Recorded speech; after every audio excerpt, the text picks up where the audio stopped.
ó, vamos iniciar o nosso primeiro encontro, né, de 12 encontros, que é da Jornada do Herói. E a Jornada do Herói, então, hoje a gente vai ver, assim, o ponto de partida dessa jornada, né? Mas a gente vai ver, eu dediquei esse primeiro encontro principalmente para a gente entender a abrangência da Jornada do Herói. Depois a gente vai entrar mais profundamente em cada um dos passos.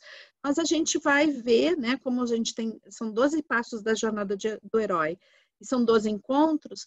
Hoje, então, a gente vai fazer um resumão, fazer uma introdução e vai ver o primeiro passo, né, que na realidade é um passo muito simples, porque é o início da caminhada, né, o início que motiva internamente o herói para começar a se mover, né? Então, a jornada do herói, ela é uma criação, né? Esse termo, jornada do herói, é uma criação desse homem maravilhoso que é o Joseph Campbell, né? Então, eu quero contar um pouquinho para vocês do Joseph Campbell, que ele é, assim, na realidade, a formação dele é literatura, né? Agora, qual literatura, não me recordo bem que área da literatura ele atuava, né? Mas o que acontece é que ele estudava e trabalhava na universidade, era professor, ele estava fazendo já uma tese de doutorado, me parece, ou pós-doutorado, dentro da questão dos mitos, né? Ele começou a estudar os mitos e as histórias de contos de fada, e ele começou a fazer uma relação com os sonhos. Então, apesar de ele estar na área da literatura, ele começa a fazer algumas relações que estavam mais ligadas ao pensamento da psicologia, em especial o pensamento do Carl Gustav Jung, né? Dentro de uma visão mais arquetípica, mas ele também vai ter bastante influência da psicanálise de Freud.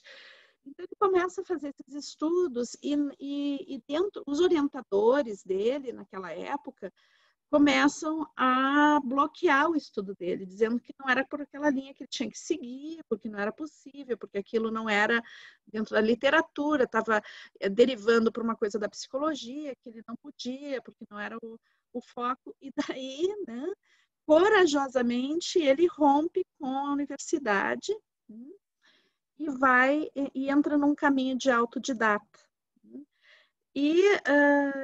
E esse caminho como autodidata foi um caminho muito importante, porque ele foi um autodidata assim, muito perseverante, né? Ele criou uma metodologia de estudos que era bem drástica, ele lia 12 horas por dia, né? Para fazer estudos em nível de mitos e contos de fada e estudo de sonhos, fazer o estudo comparativo disso, a pessoa tem que ler muito, né? Então, ele criou um método onde ele lia 3 horas seguidas e parava 1 hora. Depois, ele lia mais 3 horas seguidas e parava outra hora. Então, ele realmente conseguiu ter uma disciplina impressionante, que acho que a questão para o autodidata a disciplina é o ponto-chave, né? Então, ele tinha uma disciplina impressionante e ele criou uma teoria que impactou, né, tanto a psicologia quanto a literatura, o cinema, a produção artística, a narrativa, né? Porque, na realidade, ele não criou nada, mas ele se deu conta de algo que mais ninguém tinha se dado conta, né? E esse algo que ele se deu conta se chama monomito, ele chamou monomito. O que seria o monomito, né? Seria uma trajetória, né, que se repete, assim, não pode se dizer em todos, né? Mas na maioria das narrativas, né? Na maioria dos contos de fada, na maioria dos mitos, e que, inclusive, vai estar presente nos sonhos. Então, a partir do momento que as pessoas, né, que o Joseph Campbell começa a publicar a sua obra, né, e começa a ficar muito conhecida e muito famosa a sua obra, então, isso se retroalimenta e passa, então, a fazer ter uma influência muito forte, né, na construção de novas narrativas, né?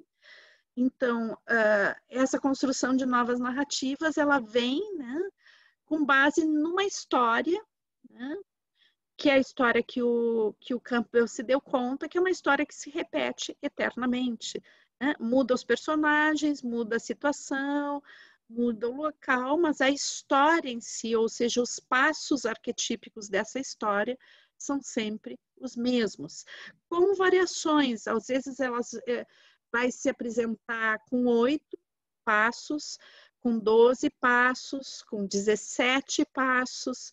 Então, essa narrativa ela pode se ampliar, né? Se abrir, cada passo ele pode se abrir em mais passos, né? Mas o estudo inicial do Campbell falava de 8 passos.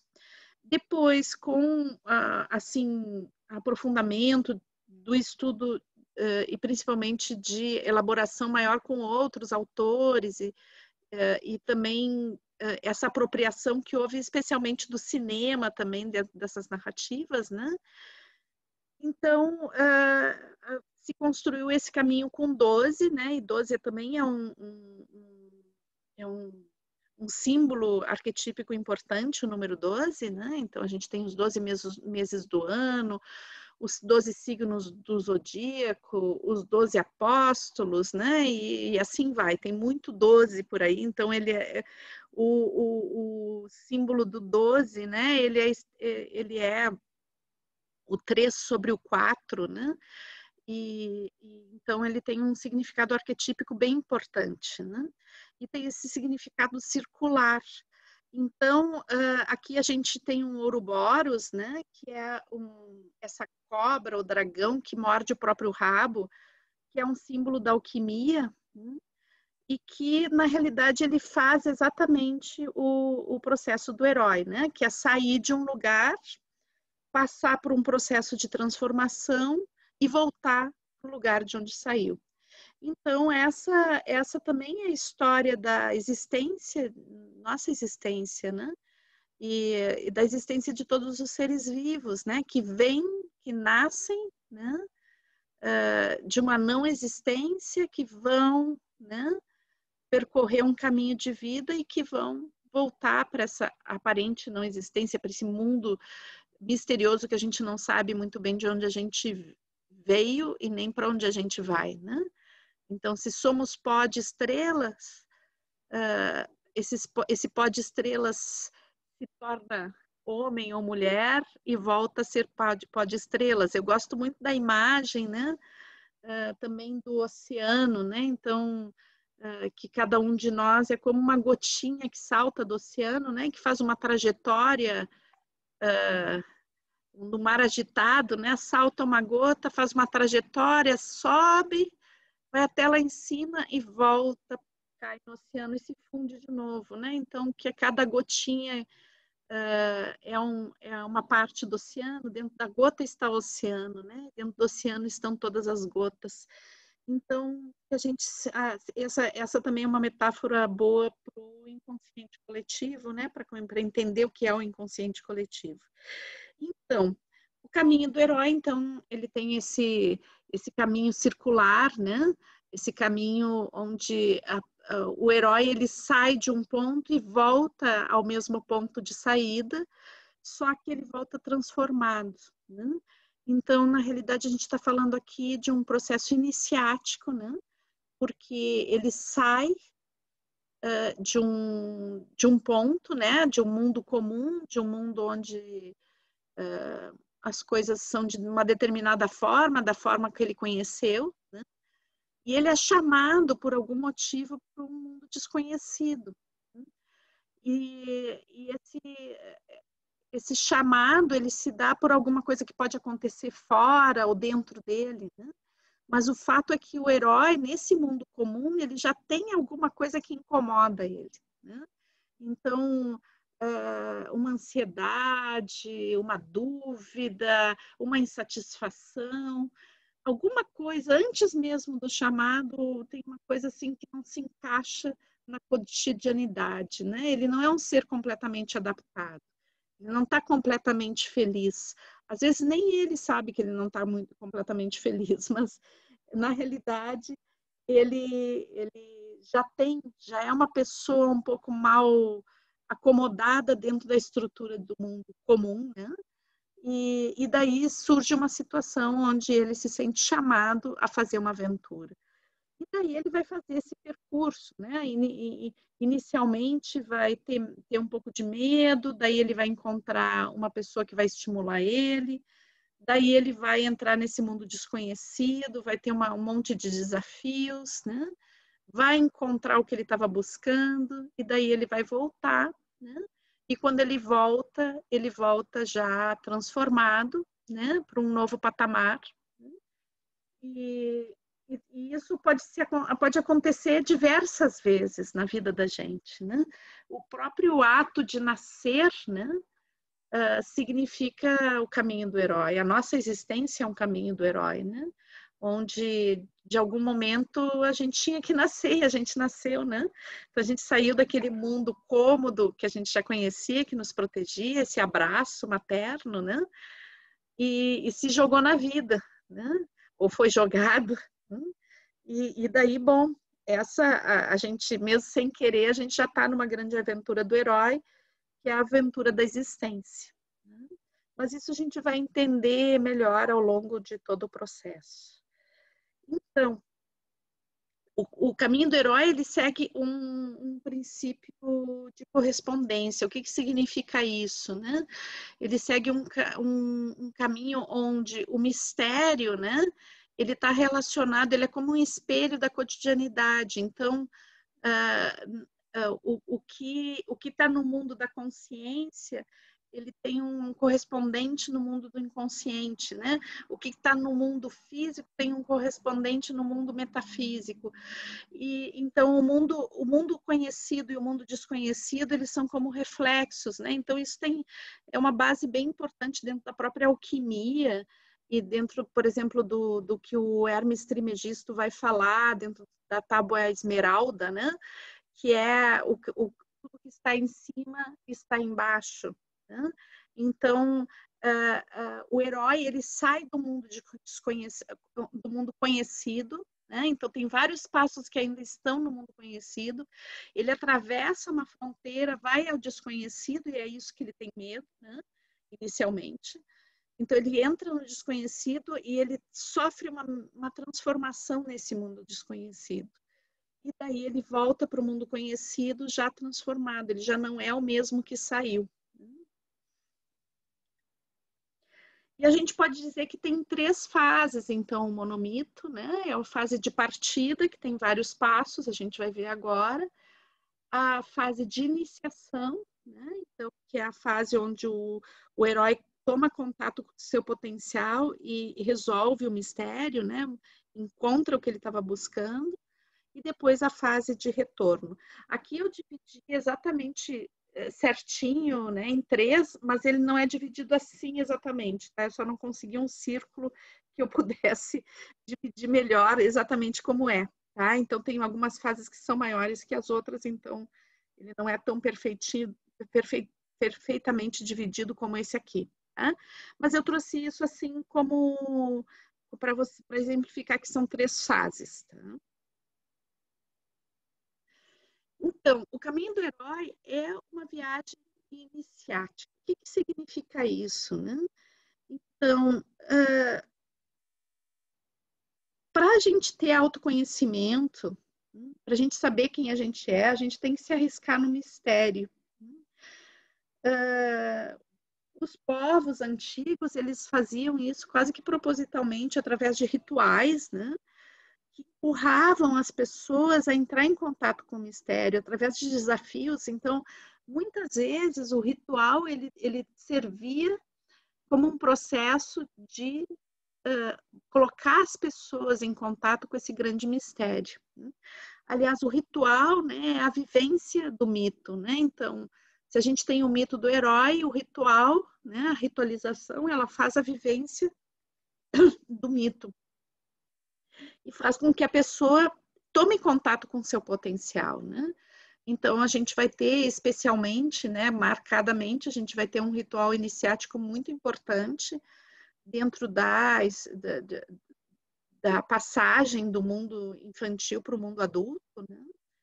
Que é o ritual, esses rituais iniciáticos para os meninos, para as meninas, né? Que existem nos povos ancestrais, muito marcado, e que em todos os povos onde a questão da espiritualidade, da religiosidade estavam em primeiro plano, né? Os rituais iniciáticos são fatores muito importantes, né? E que ocasionavam, né, um amadurecimento emocional nas pessoas. Então, no século passado, uma junguiana chamada Maria von Franz, ela falou, né, ela fez uma previsão de que a educação e a forma como a gente estava educando as pessoas nesse mundo industrializado, a tendência ao individualismo, né, e a ausência de rituais, a materialidade, uma cultura muito voltada para o consumo, para o materialismo, e a banalização dos rituais, ela fazia uma previsão aí pelos anos 50, né, de que a humanidade teria uma série de problemas emocionais justamente pela falta dos processos iniciáticos que levavam da passagem do mundo infantil para o mundo adulto. Porque o que acontece, o nosso inconsciente, né, ele não é capaz de fazer essa passagem sozinho, a gente precisa ritualizar isso. Então, o que acontece? A gente amadurece fisiologicamente, mas para que haja um amadurecimento emocional, psicológico, é necessário que a gente viva coisas que façam com que isso aconteça. Então, dentro da nossa sociedade, a gente vive um estado assim de muita comodidade, né? O cômodo está muito ligado à nossa cultura. E é uma comodidade que tem a ver não com um sentimento de relação consigo e com os outros, mas sim com um sentimento de que eu preciso adquirir coisas, ter coisas, né? E que eu tenho que ter conforto e que a vida tem que ser fácil, né?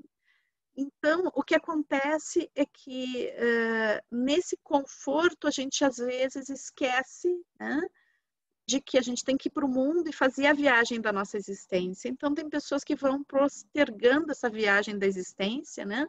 Ou seja, sair da casa dos pais e fazer sua vida, né? E cuidar de si, buscar uma autonomia em vários níveis, né?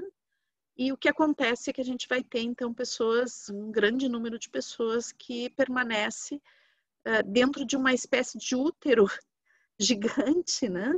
Onde, por falta de conquista da própria autonomia, elas não conseguem lidar emocionalmente com quase nada, né? E na realidade, quando a gente diz que a jornada do herói é uma jornada iniciática, é justamente porque ela propõe a gente que saia do cômodo, né, da zona de conforto, e que vá rumo a algo desconhecido. Esse algo desconhecido é uma vivência a respeito de si mesmo. Então, essa viagem interna, né, ela pode ser proporcionada por algo que eu faço para fora, por exemplo, eu posso fazer uma viagem mesmo, né, no mundo, ou um processo terapêutico que eu faça de entrada para dentro, né? Então, tanto para fora quanto para dentro, vai mexer justamente com as estruturas, né? São estruturas que nos impelem a nos transformar, porque a gente necessita se transformar. Existe algo dentro da gente que quer ser, né? Esse que quer ser é muito além da casquinha que a gente imagina que a gente é, né? Nós somos muito mais do que imaginamos que somos. Existe algo dentro da gente que quer se manifestar, né? Mas para isso é necessário a grande viagem, né? E a jornada do herói é a grande viagem. Então, e como eu disse para vocês, algumas vezes a gente faz uma vez na vida a jornada do herói, né? Mas a maioria das vezes a gente faz várias jornadas do herói. Primeiro, porque é necessário, e segundo, porque, de certa forma, é algo muito compensador e muito prazeroso, apesar de ser muito desafiador. Agora, claro, a gente tem que saber escolher qual jornada do herói a gente vai fazer, porque ao mesmo tempo que a gente tem uma série de pessoas, né, que tem uma dificuldade de entrar na estrada, de botar o pé e começar a caminhar, tem outras tantas que basta dar uma chamadinha que elas estão, nem sabiam onde é que elas estão entrando, né? Que são as pessoas que são muito ligadas ao arquétipo do herói, né? Então, que não podem ser chamadas que já vão para o mundo, já vão, né, salvar Deus e o mundo. E daí também é um aspecto negativo e extremamente prejudicial. Então, mas a gente vai ver isso com mais atenção à medida que a gente vai progredindo no nosso percurso. Então, agora eu vou falar um pouquinho, né, das 3 fases e vou abrir elas. Vocês se lembram que são 12 passos, né? Então, eu vou falar dos passos que estão em cada fase. Como eu disse, não é exatamente 4 em cada fase, tá? Então, tem algumas que tem 5, outras tem 3, tá? Então, a gente vai ver cada fase e cada passo de cada fase. Então, a fase da partida, né? Então, que é um momento de escolha. Não sei se vocês se lembram do filme Matrix, né? Quando ele recebe os 2 comprimidinhos, né? O vermelho e o azul. Né? Então, eu vou permanecer na Matrix ou eu vou começar a jornada? Né? Então, é justamente isso. A gente sempre, quando está na frente, né, de um, de uma possibilidade de mudança, né, de início de uma jornada, sempre existe isso, existe a possibilidade de eu ficar parado onde eu já estou, né, e continuar esse cotidiano repetitivo e que muitas vezes não é satisfatório, ou ir para algum lugar que algo está me chamando. Então, não esquecendo que esse momento de partida, esse ponto de partida, né, ele tem a ver com a questão de estar no mundo comum, né? E que esse mundo comum onde a pessoa está, tem uma inquietação, né? Antes de receber o chamado, ela já é, a pessoa que vai ser chamada, ela já é uma pessoa que não está bem adaptada, né? Então, ela não, por algum motivo, ela não está muito feliz, tem alguma coisa que está estranha, né? Ou, às vezes pode ser um segredo que não está embaixo do pano, pode ser um sentimento de infelicidade, pode ser uma curiosidade, uma vontade de fazer algo, um desejo. Né? Tem algo que a pessoa está ali, está vivendo o seu cotidiano, mas não está satisfeita. Né? Então, daí vem o chamado aventura, né? Então, é romper a casca do ovo e ir. Né? E esse chamado aventura, então, ele pode ser desde esse impulso interno, né, a fazer a aventura, a sair da casca do ovo e ir, né, até alguma fatalidade, alguma coisa que aconteça, um acidente, para quantas pessoas a própria pandemia não pode ter sido um chamado aventura, né? As pessoas dizem, agora eu estou em casa, estou para dentro, pode ser, aparentemente, parece que não tem nada a ver com a jornada do herói isso, né? Mas depende da viagem que a pessoa faz para dentro, pode ser uma super viagem, uma super jornada do herói, né? Então, existe algo que faz o chamado, né? Que a pessoa é chamada para ir. E existe um passo, então, que é essa dúvida: será que eu vou mesmo ou não? Não sei, eu estou com medo, e depois se eu me quebro, se eu saio aqui de casa e vou fazer uma viagem, o que pode acontecer? É muito perigoso, pode acontecer, posso morrer no meio dessa história. Né? Então, depois do chamado, existe uma espécie de uma recusa a fazer o caminho.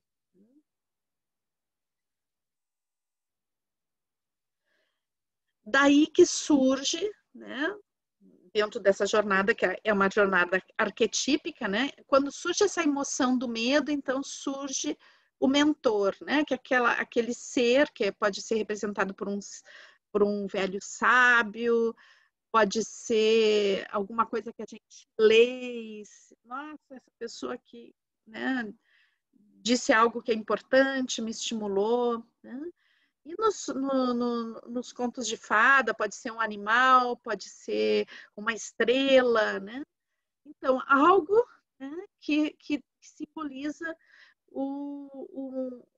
esse mentor que, na realidade, ele vai acompanhar, né, a aventura do herói, mas não de uma forma presente. Ele tem uma presença sobrenatural, né? Como uma alma que está ali junto e que aparece quando tem que aparecer. Ele dá instruções. E às vezes ele dá para a jornada do herói, ele dá as armas para o herói, ou ele dá um talismã, ou ele dá algo que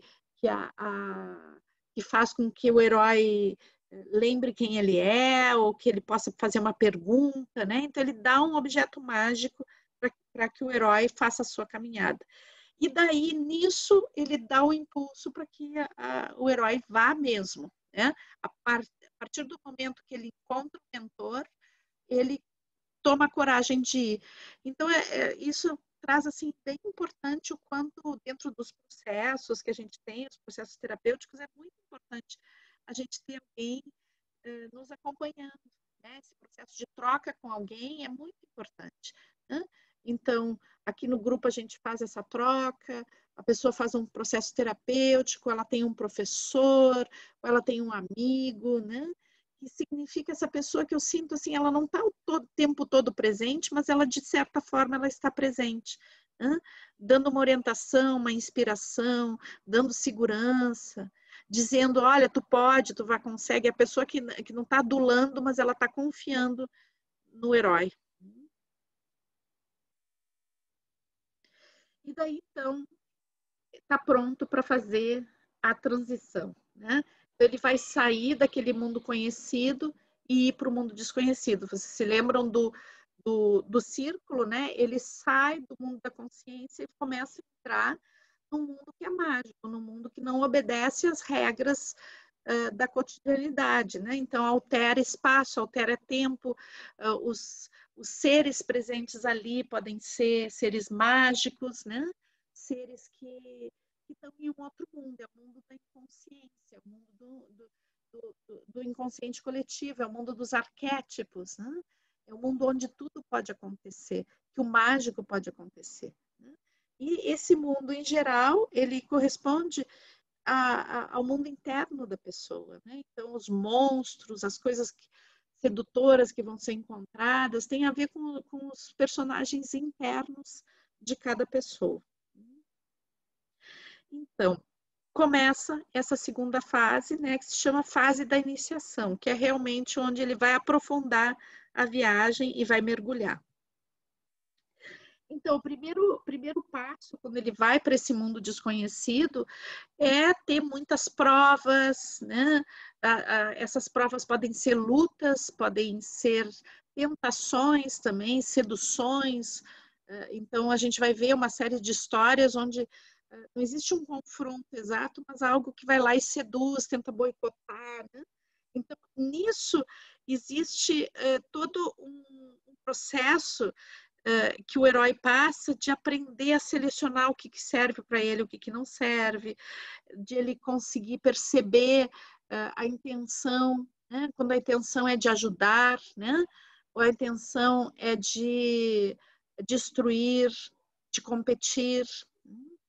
Então, isso ajuda a botar ele em contato com uma maior capacidade de perceber a si mesmo e perceber o mundo. Então, também sair daquela coisa de achar que todas as pessoas são tão boazinhas, que ele tem que ser sempre bonzinho, né? Então, às vezes, ele vai ter que meter a faca no monstro, né? Às vezes, ele vai ter que dizer que não. Às vezes, ele vai ter que dar limites, né? E também, às vezes, ele vai ter que saber acolher, saber quem realmente pode ajudar ele, quem está ali para enganar ele. Então, toda essa sabedoria, né, que são coisas que a gente está aprendendo para o mundo, o herói vai passando através dessas múltiplas provas, e essa parte geralmente pode ser um pouco longa até, né? De eu conseguir, bom, saber adquirir discernimento, me transformar, ter capacidade de agir sobre o que eu estou sentindo. Bom, então, em um determinado momento, né, o herói se dá conta porque muitas vezes ele vai sair e nem ele sabe muito bem o que ele está procurando, né? Então, tem um determinado momento que é justamente o momento que dentro da estrutura desse Ouroboros, né, é exatamente o sexto passo que está sobre, né, está abaixo, aliás, está abaixo do passo do mundo comum, né? Do passo inicial. Então, no meio da jornada, ele consegue distinguir o que ele foi buscar ali com perfeição, né? E nesse momento pode ser que o mentor se apresente a ele durante a própria aventura, né? E para confirmar isso com ele, dá instruções de como fazer o próximo passo, que é o passo onde ele vai se apropriar daquilo que ele foi buscar. Daí, então, vem a prova máxima, né? Onde existe uma grande luta e, às vezes, o herói chega a morrer nessa luta, né? Mas nessa luta, ele morre, mas ele consegue renascer na própria luta, né? Então, assim, é o processo de transformação completo, né? Onde ele deixa de ser aquele nenezinho, aquele que quer contar sempre com a ajuda dos outros, que é dependente, ele conquista a autonomia dele, ele conquista quem ele é, ele conquista quem ele foi buscar. Né? Às vezes se machucando, às vezes com uma coisa de morte e renascimento. Não é uma luta fácil, né? Mas ele consegue vencer, né? E passar para a prova, para o passo seguinte, né? Que é conquistar a recompensa por tudo que ele fez, né? É celebrar, né? Aqui eu trouxe essa moça que possivelmente estava fazendo trekking, né? Então, imagine, por exemplo, um escalador, né? A grande luta do escalador não é chegar no topo, a luta é conseguir subir, né? Às vezes em condições super drásticas. Então, esse é o sexto passo. O sétimo passo é se apropriar. Eu cheguei no alto da montanha, agora eu vou desfrutar disso, dessa coisa maravilhosa, né? Só que daí começa a fase de retorno, né? E eu me lembro muito, assim, aqui tem algumas pessoas que fizeram o caminho de Santiago com a gente, né? E eu sempre falo, quando a gente chega lá em Finisterre, que é o final do caminho de Santiago, né? Quando a gente encontra o oceano, eu sempre falo para o pessoal que faz o caminho, né? Quando a gente chega lá, eu digo assim, olha, isso aqui é muito legal, né? Porque imaginem, agora a gente vai voltar para Santiago, vai pegar um avião, vai voltar para casa, né? Mas imaginem o peregrino na Idade Média que ele chegou lá em Finisterre, pegou uma conchinha, uma vieira para comprovar que ele teve lá, né? E daí ele tem que voltar a pé, né? Então, assim, a fase de retorno é uma fase, assim, que vai ter um momento que é dura, né? Porque, assim, primeiro que aquilo que o herói conseguiu vencer, né? Ele pode, nesse momento, tentar brotar de novo, colocar em dúvida, e também ele se sente cansado, né? Então, eu sempre, com esse passo, eu sempre me lembro disso, né? Que um peregrino depois tinha que fazer toda a caminhada de volta, e a caminhada de volta é dura também, né? Talvez tão dura quanto. Eu estou transformado, mas ali eu posso ser colocado em questão. Né?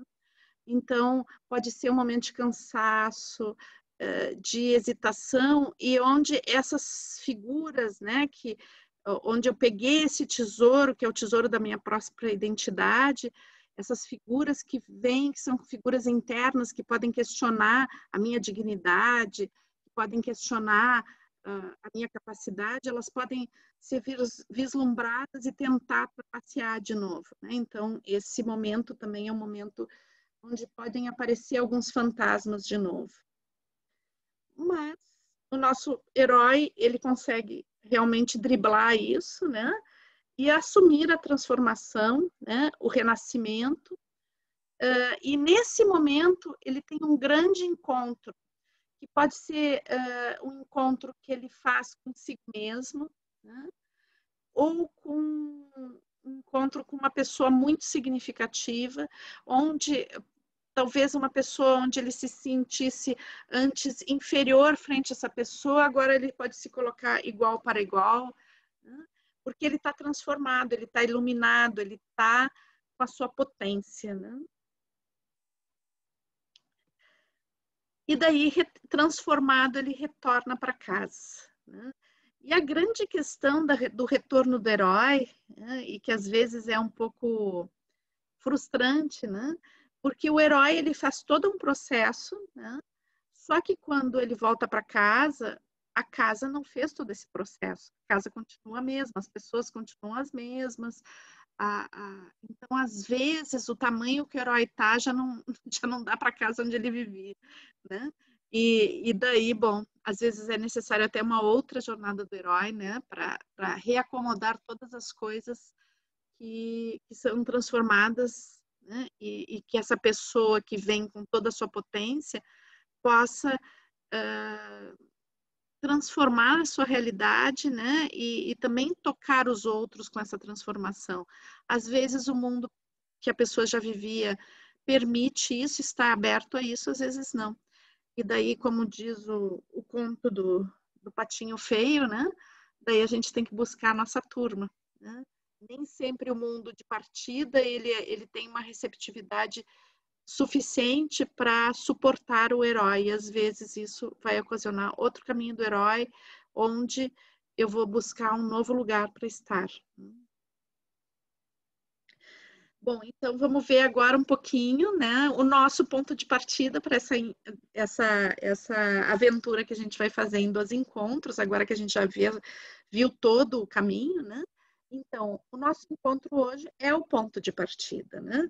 Então, eu gostaria de convidar vocês a que a gente pudesse olhar um pouco de onde que cada um está saindo, né, para essa aventura. Então, primeira coisa, né, é a gente perceber que o conforto ele é algo transitório. Então, é claro que a gente quer conforto, né? É gostoso ter conforto, mas eu acho que a nossa primeira experiência como seres vivos, né, demonstra que o conforto ele é transitório. Então, o útero é um lugar assim que, bom, talvez todas as pessoas tenham uma nostalgia lá inconsciente de querer entrar para o útero às vezes de novo, né? Porque é um lugar que a gente está super protegida, super confortável, é tudo adequado que a gente viva e desfrute da vida, né? Só que chega um momento onde é tanto conforto, só que a gente não cabe mais dentro do outro. E daí tem que nascer, tem que fazer a jornada do herói. Então, a primeira coisa para a gente ter esse ponto de partida é a gente perceber em que a gente não cabe mais, né? Em que por mais confortável que esteja, já não tem mais condição, né? Eu não... É super confortável, mas eu não entro aqui dentro, né? Já não serve mais. Então, vocês sabem que a gente pode ter um sapatinho super gostoso, né? Quando a gente é criança, só que cresce o pé. Se eu continuar querendo usar aquele sapato, eu vou me machucar, né? Não vai ser adequado, eu não vou conseguir mais caminhar.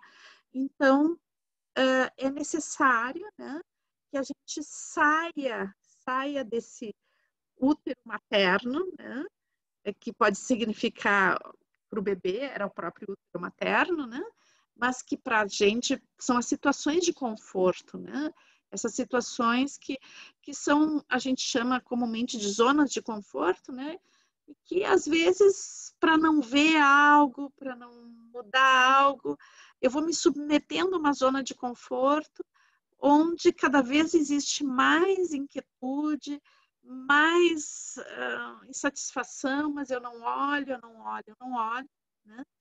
Então, o convite para o nosso primeiro passo é a gente poder olhar para isso, né? Porque a gente não vai conseguir fazer a jornada do herói se a gente não olhar para isso. Então,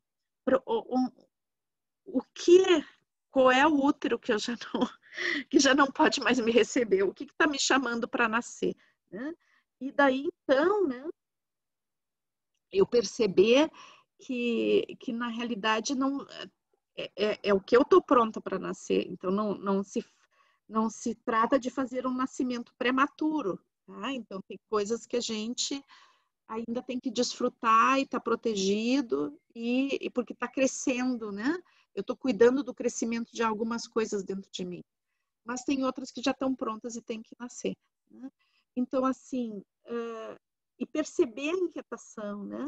É perceber o que está aqui. Eu coloco o iceberg, que é uma metáfora do Freud, né? Então, assim, a pontinha do iceberg é só a pontinha do iceberg. Todo o conteúdo dele, quase todo, está lá embaixo do oceano e a gente não vê, né?